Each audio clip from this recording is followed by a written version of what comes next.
قال ألم أقل لك إنك لن تستطيع معي صبرا قال إن سألتك عن شيء بعدها فلا تصاحبني قد بلغت من لدني عذرا. السلام عليكم ورحمة الله وبركاته.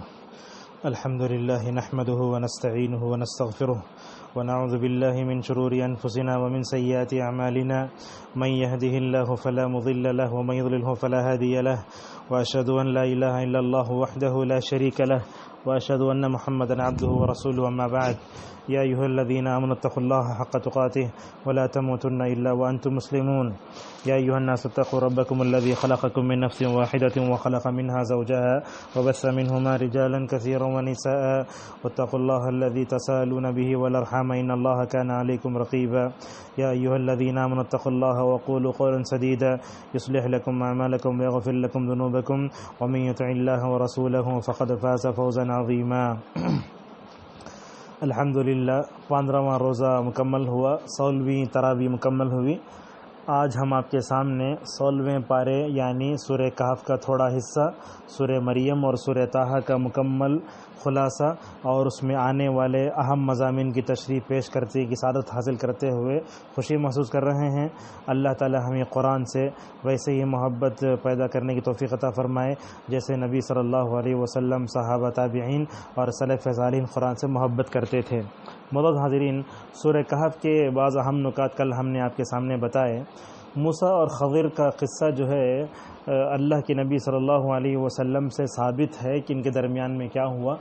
یہ واقعہ بخاری میں خود ہے، جیسا کہ کتاب العلم میں امام بخاری رحمۃ اللہ علیہ نے اس واقعے کو ذکر کیا ہے.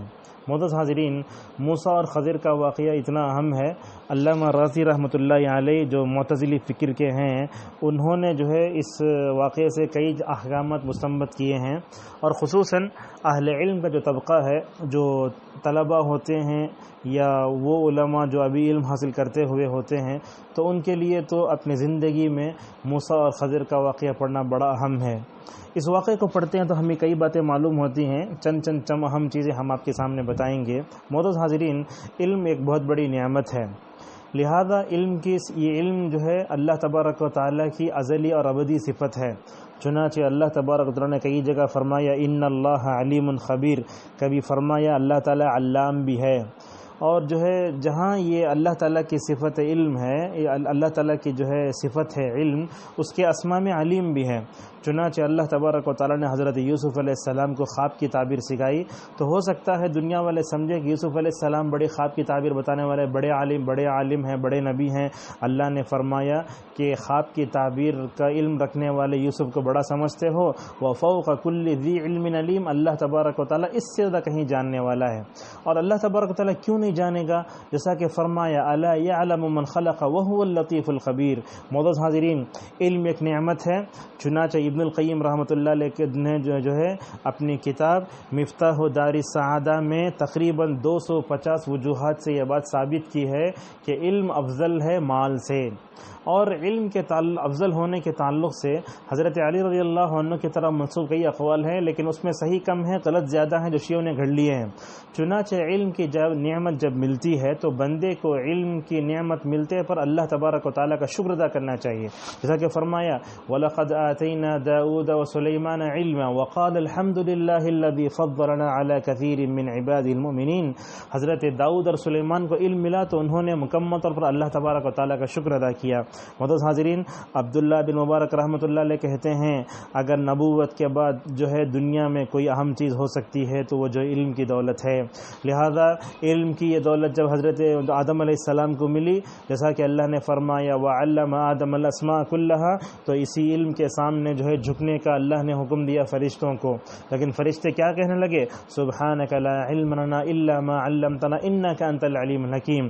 معزز حاضرین، اس واقعے میں ہمیں یہ بات ایک بات معلوم ہوتی ہے، علم کی نسبت اللہ تبارک و تعالیٰ کی طرف کرنا چاہیے. ہوتا یہ ہے ہمارا ذہن اس پر کوئی کمال نہیں ہے، بلکہ علم کی دولت اللہ کی طرف سے ملتی ہے. چنانچہ ہو سکتا ہے ذریعے جو ہے اساتذہ ہمارے لیے ذریعہ بنے، مگر علم دینے والی ذات صرف اللہ تبارک و تعالیٰ ہی کی ہے۔ معزز حاضرین، اس واقعے سے یہ بات بھی معلوم ہوتی ہے کہ کبھی جو ہے آدمی کو اپنے علم کے بارے میں اگر پوچھا جائے تو یہ نہیں کہنا چاہیے کہ سب سے زیادہ جاننے والا میں ہوں۔ ایک دن حضرت موسیٰ علیہ السلام اپنی قوم میں بحیثیت خطیب کھڑے ہوئے تو لوگوں نے ان سے پوچھا کہ روئے زمین پر زیادہ جاننے والا کون ہے؟ اولوالعزم پیغمبر نے کہا کہ میں سب سے زیادہ جاننے والا ہوں۔ یہ ادا موسیٰ علیہ السلام کی، حالانکہ اولوالعزم پیغمبر ہونے کے باوجود بھی اللہ کو یہ ادا پسند نہیں آئی۔ اللہ تبارک و تعالیٰ نے حضرت موسیٰ سے کہا، موسیٰ ہم نے تم کو علم دیا ہے، چنانچہ اپنے زمانے میں ہم ایک ایسے شخص کے پاس تم کو بھیجتے ہیں جو تمہیں علم سکھائے گا۔ لہٰذا حضرت موسیٰ علیہ السلام گئے، اللہ نے اسی واقعے کو بیان فرمایا، وَإِذْ قَالَ مُوسَىٰ لِفَتَاهُ لَا أَبْرَحُ حَتَّىٰ أَبْلُغَ مَجْمَعَ الْبَحْرَيْنِ حُقُبًا۔ لہذا موسیٰ علیہ السلام اپنے جو ہے غلام یوشع بن نون کو لے کر گئے تھے، جو آگے چل کر نبی بھی بنے اور جن کی قیادت میں بنی اسرائیل نے جو ہے بیت المقدس کو فتح کیا تھا۔ معزز حاضرین، اس واقعے سے ایک بات یہ بھی معلوم ہوتی ہے کہ کسی بھی عالم کو اپنے علم پر جو ہے تکبر نہیں ہونا چاہیے۔ کیوں؟ اس لیے کہ آدمی کے اگر عالم کے علم میں تکبر آ جاتا ہے نا، وہیں وہ جو ہے اس کی آفت شروع ہو جاتی ہے۔ اسی لیے کہا عالم کے لیے سب سے بڑی آفت یہ ہے کہ اسے غرور و تکبر نہ آئے، بلکہ عالم کو اس پھلدار درخت کی طرح ہونا چاہیے جو جتنے پھل لگے اتنا ہی جھک جائے۔ ماشاءاللہ یہ بات تو عرب علماء میں اچھی طرح نظر آتی ہے۔ عبد المحسن عباد حفظہ اللہ جو میرے خود استاد ہیں، جنہوں نے جن سے ہم نے عقیدہ پڑھا ہے کلیۃ الشریعہ کے تیسرے سال میں، وہ اگر آپ ان سے بات کرنا چاہتے ہیں تو آپ عبد المحسن عباد حفظہ اللہ اپنے مخاطب کا اس وقت تک ہاتھ نہیں چھوڑتے جب تک کہ جو اپنی سوال کو جواب کو مکمل نہیں کرتا، حالانکہ پتہ نہیں وہ مشرق یا مغرب کے کس کونے سے آیا ہوا ہے، وہ کالا ہے یا گورا نہیں، ایمانی رشتے کی بنیاد پر کتنا بہترین مکمل طور پر سلوک کرتے تھے۔ معزز حاضرین، اگر جو ہے اہل علم کے اندر تواضع دیکھنا چاہتے تو عرب علماء میں دیکھو، لیکن ہم دیکھتے ہیں کہ عجم کے علماء میں یہ تواضع بہت کم ہے۔ اللہ تعالی ہمیں اپنے جو ہے علماء کے اندر یہ صفت مکمل طور پر پیدا کرنے کی ہم سب کو اللہ توفیق عطا فرمائے۔ معزز حاضرین، اسی طریقے سے اس واقعے کو پڑھنے سے یہ بات بھی معلوم ہوتی ہے کہ دنیا کے سارے علماء ایک درجے کے نہیں ہیں، جیسا کہ اللہ کے نبی صلی اللہ علیہ وسلم نے امت کے علماء کو چاند سے تشبیہ دی۔ ابن القیم رحمۃ اللہ علیہ نے فرمایا کہ چاند سے تشبیہ دینے میں تین باتیں ہیں، جیسے ہر عالم کا علم اپنا نہیں ہے، اسی طریقے سے چاند کی روشنی اپنی نہیں بلکہ دوسروں سے لی ہوئی ہے۔ چاند کی منزلیں جیسے گھٹتی بڑھتی ہیں، اسی طریقے سے ہر عالم کا علم گھٹتا بڑھتا ہے۔ تیسری بات یہ ہے کہ جیسے علماء جو ہے زمین کی زینت ہے تو چاند اور ستارے آسمان کی زینت ہیں۔ اگر علماء ختم ہو جاتے ہیں دنیا سے تو ابن عباس رضی اللہ عنہما نے کہا کہ زمین بھی سکڑ جاتی ہے۔ افلا يرون ان ناتي الارض ننقصها من اطرافها، ابن عباس آیت کی تفسیر میں کہتے ہیں کہ ہوا موت العلماء۔ معزز حاضرین، اس واقعے کو پڑھنے سے ایک بات یہ بھی معلوم ہوتی ہے کہ علم حاصل کرنے کے لیے صبر بہت لازمی ہے۔ معلوم ہے انبیاء جو ہے کیسے ہوتے ہیں، صبر کے پیکر مجسم ہوتے ہیں۔ یہ وارثین انبیاء جو ہوتے ہیں علماء، ان کو بھی صبر کا بڑا پیکر مجسم ہونا چاہیے۔ جب تک صبر نہیں آئے گا علماء کے اندر، وہ علم حاصل نہیں کر سکتے۔ حضرت موسیٰ علیہ السلام نے جب دیکھا خضر کو وہ تین کام کرتے جا رہے ہیں اور جو ہے جلد بازی کرتے جا رہے ہیں، وہ بولے لگے کیوں تم صبر نہیں کر رہے ہو، کیوں ایسا نہیں کر رہے ہو، بار بار جو ہے حضرت جو ہے موسیٰ علیہ السلام پوچھنے لگے۔ تو اللہ کے نبی صلی اللہ علیہ وسلم نے پورا واقعہ بیان کرنے کے بعد فرمایا، اللہ تبارک و تعالی رحم کرے موسیٰ پر، اگر موسیٰ صبر کرتے تو حضرت خضر اور زیادہ باتیں بتاتے ہیں۔ لہذا علماء کی تاریخ بھری پڑی ہے، آپ صحابہ اکرام سے لے کر جو ہے مکمل طور پر آج تک کی تاریخ دیکھ سکتے ہیں کہ علماء کے اندر جتنا صبر قوت ہوتی ہے دوسروں کے اندر مکمل طور پر وہ نہیں پائی جاتی۔ معزز حاضرین، اس سے یہ بات معلوم ہوتی ہے کہ علم جو ہوتا ہے حاصل کرنے کی دو شکلیں ہوتی ہیں، ایک ہوتا ہے فرض کفایہ اور ایک ہوتا ہے فرض عین۔ فرض کفایہ کا مطلب یہ ہے کہ بعض لوگ حاصل کریں تو وہ فرض دوسروں سے ساقط ہو جائے۔ فرض عین کا مطلب یہ ہوتا ہے کچھ بنیادی باتیں ایسی ہوتی ہیں جن کا حاصل کرنا ہر مسلمان پر ضروری ہے۔ یاجوج ماجوج کے فتنے کا بھی ذکر جو ہے اس سورہ میں اللہ نے بیان فرمایا ہے۔ معلوم یہ ہوتا ہے کہ کہ جب یاجوج ماجوج کا فتنہ آئے گا تو اس وقت حضرت جو ہے عیسیٰ علیہ السلام رہیں گے. اللہ تبارک و تعالیٰ، یہ حدیث جو ہے ترغیب و ترہیب میں ہے، اللہ تعالیٰ حضرت عیسیٰ سے کہے گا اے عیسیٰ میری امت کے اندر جو ہے یاجوج ماجوج کے فتنے سے مقابلہ کرنے کی طاقت نہیں ہے، لہذا تم جو ہے میرے بندوں کو بچانے کے لیے کوہ طور پر لے کر چلے جاؤ. معلوم یہ ہوا اگر ہم جو ہے سامنے والے سے مقابلہ نہیں کر سکتے تو اپنے آپ کو بچا لینا ہی بہت بہتر ہے. اسی طریقے سے اللہ تبارک و تعالیٰ نے جو ہے یہ بھی بتایا کہ یاجوج ماجوج کے فتنے سے دنیا کو بچانے کے لیے جو دیوار بنائی گئی، وہ دیوار بنانے کا اعزاز ذوالقرنین کو ملا تھا. کچھ لوگ کہتے ہیں کہ وہ دیوار چین ہے، حالانکہ وہ دیوار زمین کے مشرقی جانب میں ہے، لہٰذا اس کی تعین آج تک نہ ہو سکی. مطلب حاضرین، اللہ تبارک و تعالیٰ نے اس صورت میں یہ بتایا کہ ہمیں اعمال پر مغرور نہیں ہونا چاہیے، بلکہ ہمارا عمل قبول ہوتا ہے یا نہیں یہ بھی دیکھنا چاہیے. وہ حدیث پڑھیں، اللہ کی نبی صلی اللہ علیہ وسلم نے فرمایا کہ میری امت کے کچھ لوگ ایسے رہیں گے جو 60 سال تک نماز پڑھیں گے لیکن قیامت میں جو ہے نماز کے ثواب سے محروم ہو جائیں گے. علامہ ابن کثیر رحمۃ اللہ علیہ سورہ کہف کی آخری آیت فمن کان یرجو لقاء ربہ فلیعمل عملا صالحا ولا یشرک بعبادۃ ربہ احدا، کہتے ہیں عمل کے قبول ہونے کی 2 شرطیں ہوتی ہیں، جو عمل کے 2 رکن ہیں. ایک تو یہ ہے کہ بندہ اپنے اندر اخلاص پیدا کرے، دوسرا یہ ہے کہ وہ نبی صلی اللہ علیہ وسلم کے مبارک طریقے پر ہو جس کو متابعت کہتے ہیں. اگر اخلاص اور متابعت اور موافق شریعت یہ تینوں اگر کسی عمل میں پائے گئے تو وہ عمل مقبول بھی ہوتا ہے اور اس پر جو ہے ثواب بھی دیا جائے گا. یہ سورہ کہف کے اہم مضامین کا خلاصہ ہوا. اب آئیے ہم سورہ مریم کی طرف چلتے ہیں. اللہ تبارک و تعالیٰ نے قرآن میں کوئی سی عورت کا نام نہیں لیا سوائے مریم کے، اور یہ مریم جو نام آیا اس میں چونکہ حضرت مریم کا ذکر ہے اسی لیے اللہ نے اس صورت کا نام مریم رکھا ہے. وَاذْكُرْ فِي الْكِتَابِ مَرْيَمَ إِذِ انتَبَذَتْ مِنْ أَهْلِهَا مَكَانًا شَرْقِيًّا. 19ویں صورت ہے، 98 آیتیں ہیں، مکی دور کی قدیم صورتوں میں سے ہے، جیسا کہ حضرت عبداللہ مسعود رضی اللہ عنہ نے فرمایا کہ یہ مکی دور کی قدیم صورتوں میں سے ہے. اب اس میں اور سورہ کہف میں کیا مناسبت ہے وہ بھی ہم آپ کو بتا دیتے ہیں. اللہ تبارک و تعالیٰ نے سورہ کہف میں کئی قصے بیان فرمائے، اصحاب الکہف کا، اصحاب الجنتین کا اور ذوالقرنین کا، یأجوج ماجوج کا. اور اللہ تبارک و تعالیٰ نے اس کے قصے ذکر کرنے کے ساتھ ساتھ اس صورت میں بھی اللہ نے جو ہے مریم کا قصہ، ابراہیم کا قصہ اپنے باپ کے ساتھ اور کئی انبیاء کا تذکرہ فرمایا. تو گویا ایسے معلوم ہوتا ہے مکی دور کی جو ہے صورتوں میں قصے بہت آئے تاکہ ایک طرف جو ہے کفار مکہ کو دھمکی بھی سنائی جائے، دوسرے طرف آپ صلی اللہ علیہ وسلم اور آپ پر ایمان لانے والوں کو مکمل طور پر جو ہے اطمینان بھی دلایا جائے. 43ویں صورت ہے. کہتے ہیں کہ یہ جو ہے فاطر کے بعد اور طٰہٰ سے پہلے اتری ہے. جعفر بن ابی طالب رضی اللہ عنہ رسول اکرم صلی اللہ علیہ وسلم کے چچازاد بھائی، یہ گئے تھے حبشہ میں جانے کے بعد اپنے پورے صحابہ کی طرف سے نمائندہ بن کر یہ جو ہے اصل میں حبشہ کے بادشاہ نجاشی کے دربار میں پہنچے. تو اس نے کہا کہ تم قرآن سناؤ. تو مسعود احمد کی روایت آتی ہے جس کو علماء نے جو ہے صحیح قرار دیا ہے، خود علامہ البانی اسی میں ہیں. تو حضرت ابو جعفر بن ابی طالب رضی اللہ عنہ نے موقع کا فائدہ اٹھاتے ہوئے سورہ مریم کی ابتدائی آیتیں پڑھنا شروع کیں. تو پڑھی تو ایسے پڑھنے لگا. تو قرآن اللہ کے نبی تو بڑا سب سے عمدہ پڑھتے تھے.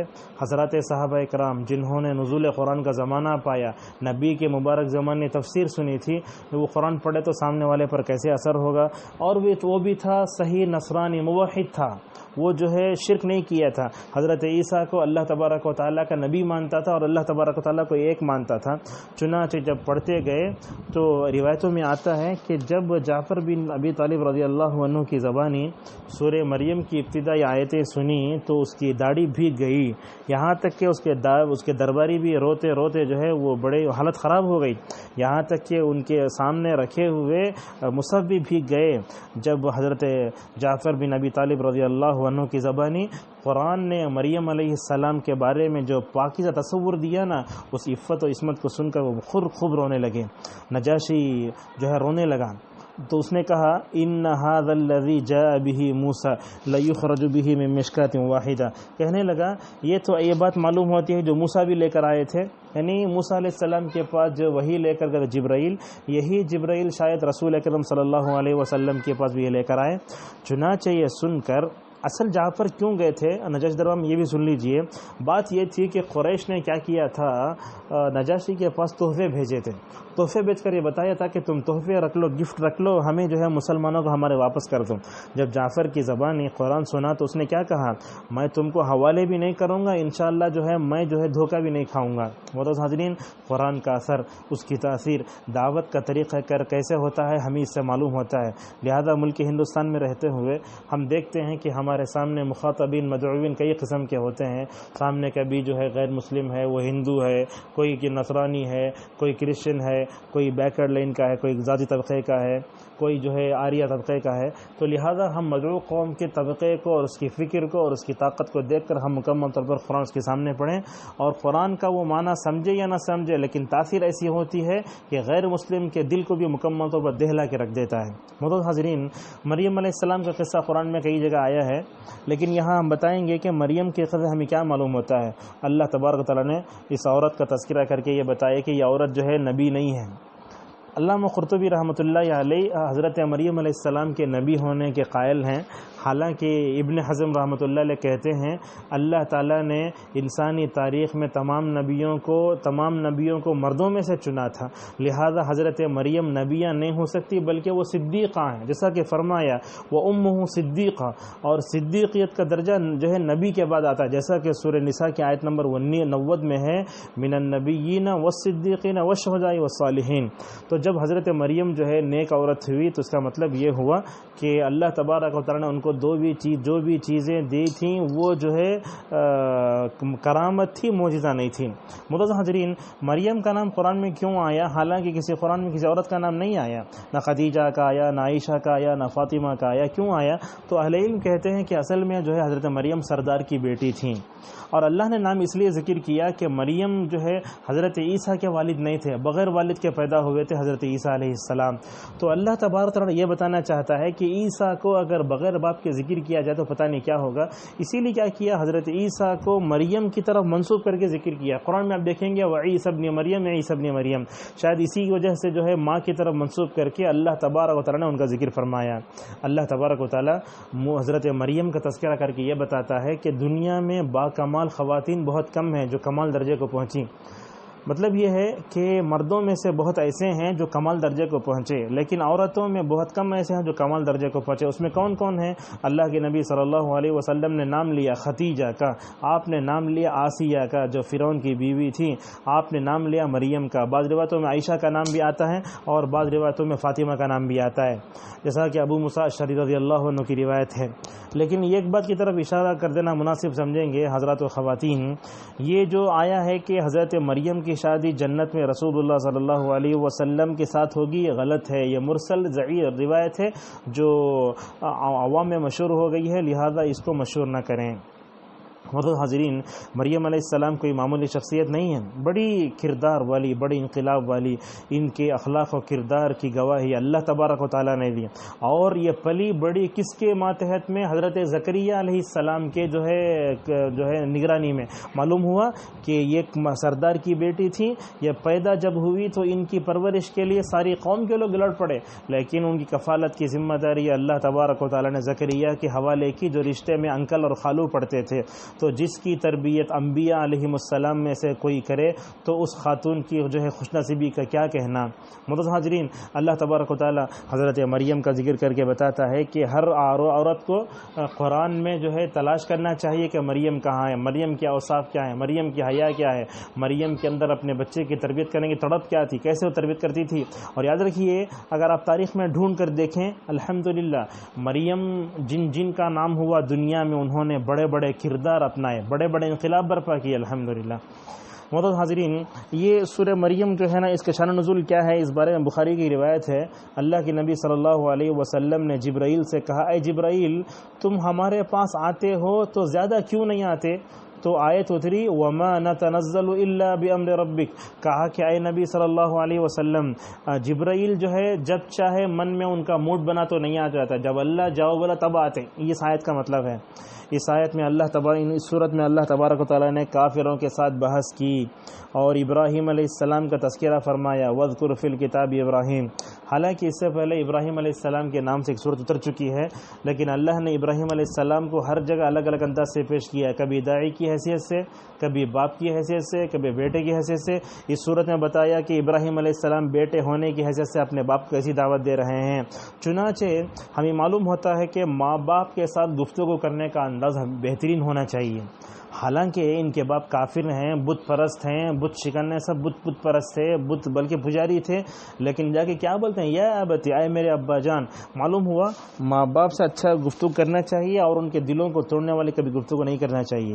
اسی طریقے سے اللہ تبارک نے اس صورت میں حضرت نوح کا، موسیٰ کا، ہارون کا، ادریس کا تذکرہ فرمایا. کہا ان کے اندر تقوی تھا، ان کے اندر خشیت تھی، اور ان کا حال یہ تھا اذا تتلی علیہم آیات الرحمن خروا سجدا وبکیا. ان کا حال یہ تھا کہ یہ لوگ جب آیتیں پڑھتی، جب ان کے اوپر جو ہے رحمان کی آیتیں پڑھی جاتی تھیں تو یہ لوگ جو ہے روتے ہوئے گر جاتے تھے اور سجدے میں بھی روتے تھے.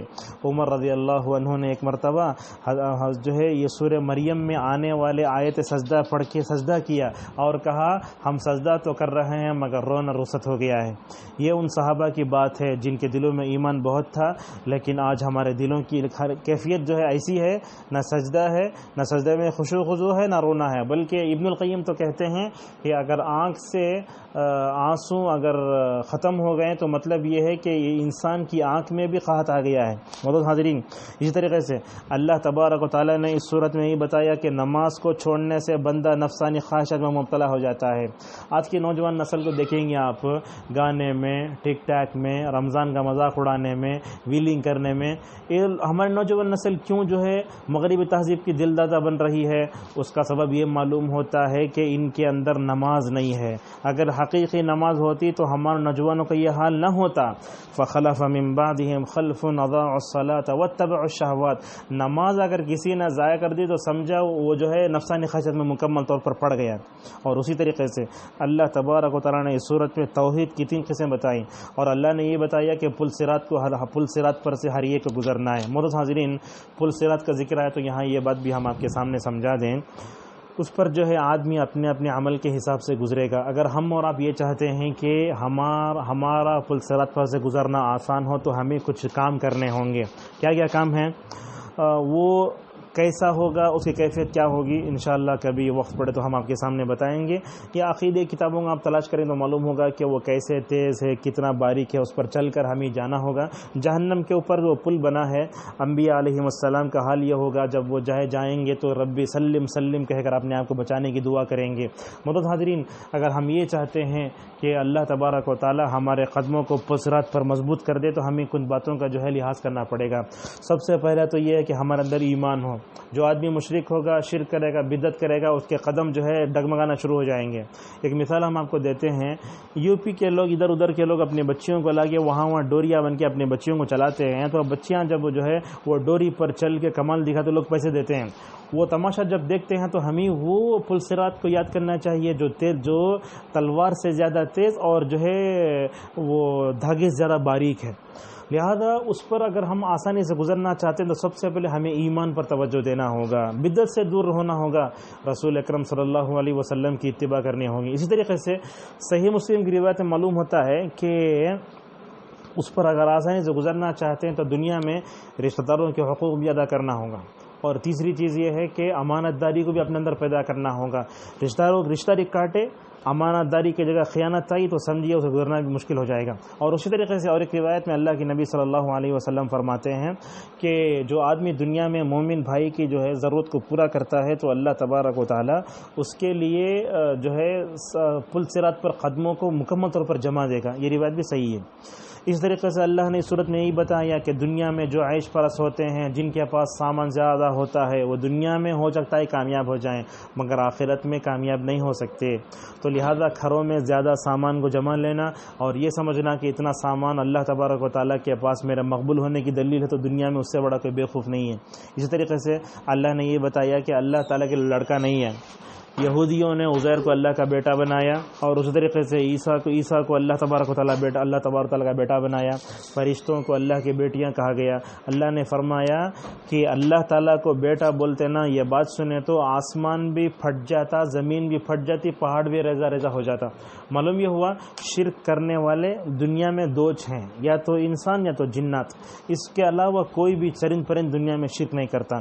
اور اس کے بعد اللہ تبارک نے بتایا اللہ کی محبت کو حاصل کرنا چاہتے ہو تو کیا کرو، کہ اپنے اندر ایمان پیدا کرو، جیسا کہ فرمایا ان الذین آمنوا وعملوا الصالحات سیجعل لهم الرحمن ودا۔ بہت حاضرین، ماہ رمضان میں ہم تراویح پڑھتے ہیں نا، تراویح کا فائدہ کیا ہوتا جانتے ہیں؟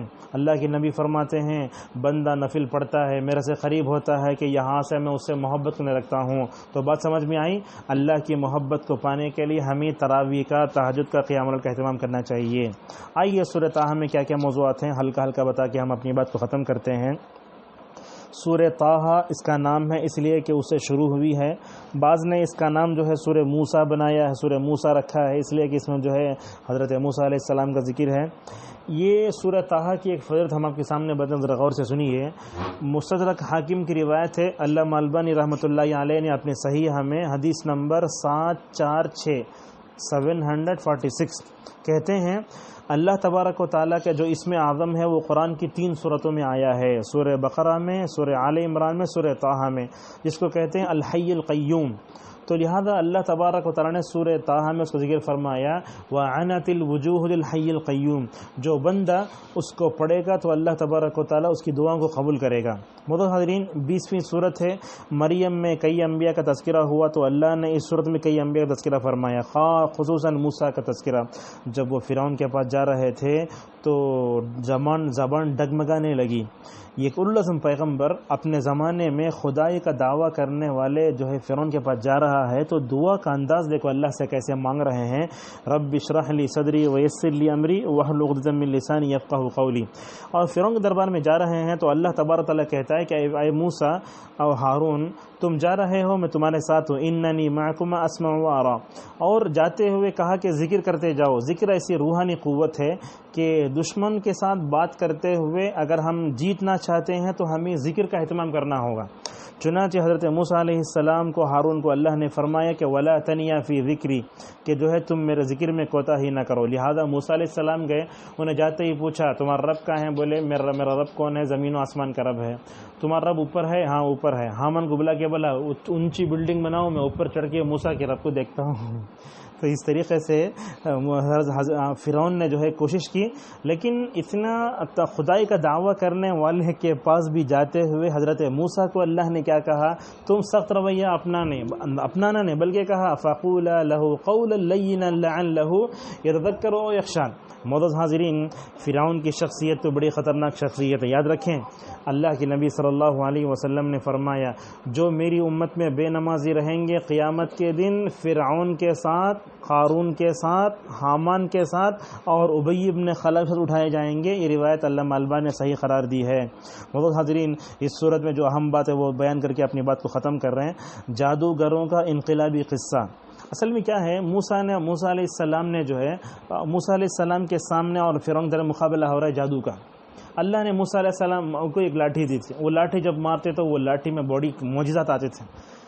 ایک دن ایسے ہوا کہ فرعون نے کہا ٹھیک ہے میں بھی جادوگروں کو بلاتا ہوں، تم بھی آؤ لاٹھی لے کر۔ تو حضرت موسیٰ علیہ السلام جو ہے بولنے لگے کون سے دن مقابلہ کریں گے؟ عید کے دن جائیں گے، جس کو اللہ یوم الزینہ کہتا ہے۔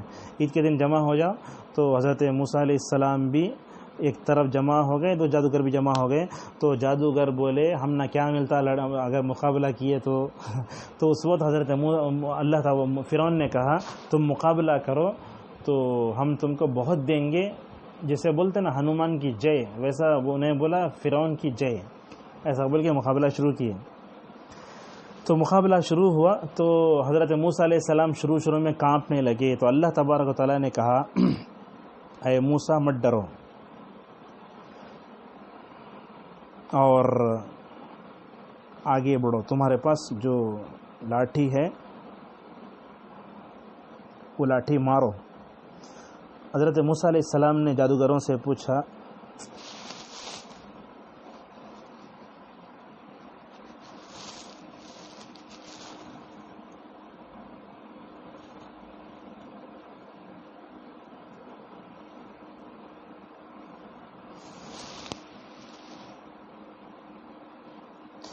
تم مارو گے یا ہم ماریں گے؟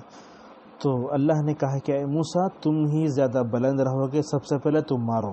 موسیٰ علیہ السلام نے لاٹھی ماری، انہوں نے بھی ڈالی، تو ان کے جو لاٹھیاں تھیں وہ کیا ہے چھوٹے چھوٹے سانپ تھے، تو حضرت موسیٰ علیہ السلام کی جو لاٹھی تھی وہ اژدھا بن کے مکمل طور پر نگل گئی۔ تو شاید جادوگروں نے یہ سمجھا تھا کہ ہم جو کامیاب ہو جائیں گے، اور فرعون نے بھی یہ سمجھا تھا کہ شاید جو ہے میں بھی کامیاب ہو جاؤں گا، لیکن اس لاٹھی نے ایسا کام دیا کہ فرعون کی طرف لہنے والے پورے جادوگر حضرت موسیٰ علیہ السلام کے اس واقعے کو دیکھ کر فوراً سجدے میں پڑ گئے، جیسا کہ فوراً اللہ تعالیٰ نے فرماتا ہے فوراً سجدے میں پڑ گئے۔ تو یہ قصہ بیان کر کے اللہ تبارک و تعالیٰ ہمیں کئی باتیں بتاتا ہے۔ ایک بات تو یہ بتاتا ہے کہ ان جادوگروں کی پوری زندگی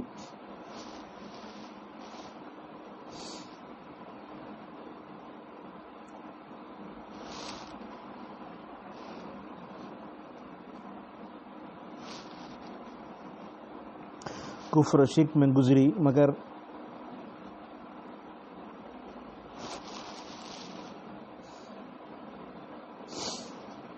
عمر کی آخری حصے میں ایمان لے آئے، تو جادو کی وجہ سے یا اس کی وجہ سے انہوں نے جو اللہ کی نافرمانی کی تھی، اللہ تبارک و تعالیٰ نے ان کے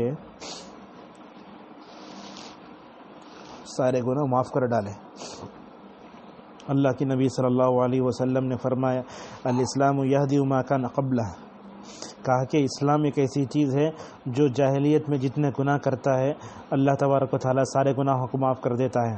عمر ابن عاص ایمان لے آئے، تو اس موقع پر اللہ کے نبی صلی اللہ علیہ وسلم سے انہوں نے پوچھا یا رسول اللہ کیا میں اسلام لاؤں؟ تو اسلام لانے سے پہلے جتنے گناہ ہیں کیا اب سارے معاف ہو جائیں گے؟ تو اللہ کے نبی صلی اللہ علیہ وسلم نے اس موقع پر فرمایا کہ اے عمر ابن عاص 7 ہاتھ لمبا کرو، میں بیعت کرتا ہوں الاسلام یہدم ویجب ما قبلہ۔ تو معلوم ہوا کہ یہ انسانی زندگی میں ایمان بڑا انقلابی آتا ہے تو اس کو مکمل اور بدل کے رکھ دیتا ہے، اگرچہ وہ پوری زندگی کفر میں رہا ہو، لیکن جیسے ہی اسلام میں آتا ہے تو ایسا معلوم ہوتا ہے گویا اس کی ماں نے ابھی اس کو جنا ہے۔ اسی طریقے سے اس قصے کو پڑھتے ہمیں یہ بات یہ معلوم ہوتی ہے کہ ایمان کتنا اثر انگیز ہوتا ہے۔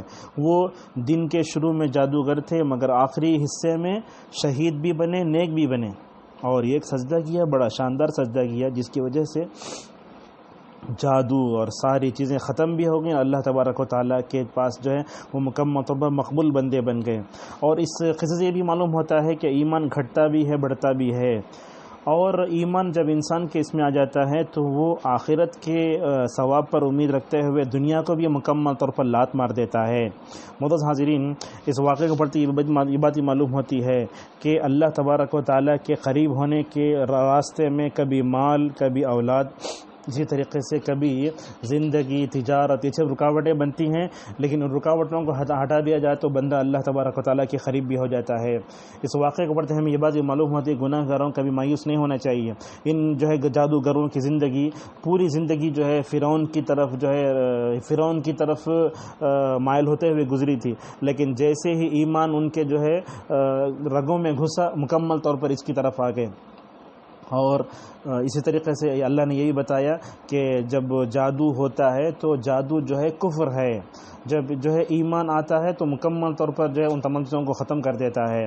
اللہ نے سورت میں یہ بتایا کہ شرک کیسے ہوتا ہے، اللہ کا غصہ کیسے اترتا ہے، اللہ تبارک و تعالیٰ نے جو ہے اس میں قیامت کا تذکرہ کیا، پہاڑ کیسے ریزہ ریزہ ہو جائیں گے، انبیاء علیہم السلام گناہ کبیرہ سے پاک ہوتے ہیں، وہ گناہ صغیرہ کرتے ہیں۔ یہ بات آپ بتائیں، علامہ ابن تیمیہ رحمۃ اللہ علیہ کہتے ہیں اہل سنہ والجماعہ کا عقیدہ ہے کہ انبیاء علیہم السلام جب انبیاء علیہم السلام گناہ کبیرہ سے پاک ہوتے ہیں، صغیرہ گناہ کبھی کبھی ہو جاتا ہے، لہٰذا حضرت آدم سے وہ گناہ یہ ہوا کہ درخت کا پھل کھا لیے۔ اور اسی طریقے سے قصے کو پڑھنے آدم کے قصے اللہ تعالیٰ یہ بتاتا ہے کہ بے حیائی جو دنیا میں پھیلتی ہے وہ شیطان کی طرف سے ہوتی ہے۔ عذاب قبر سخت ہوگا، اللہ نے فرمایا معیشت ضن کا اور 5 وقتہ نمازوں کا حکم بھی اس میں آیت میں ہے، اور اللہ تعالیٰ نے یہ بتایا کہ اپنے گھر والوں کو نماز کا حکم دینا چاہیے۔ حضرت ابراہیم علیہ السلام دعا کرتے تھے ربی جعلنی مقیم الصلاۃ ومن ذریتی ربنا وتقبل دعا۔ بہرحال قصے کو ہم یہیں روکتے ہیں۔ سورہ کہف کی چند آیتیں، سورہ مریم اور طٰہٰ کا پورا خلاصہ آپ کے سامنے پیش کیا گیا۔ وآخر دعوانا الحمد للہ رب العالمین۔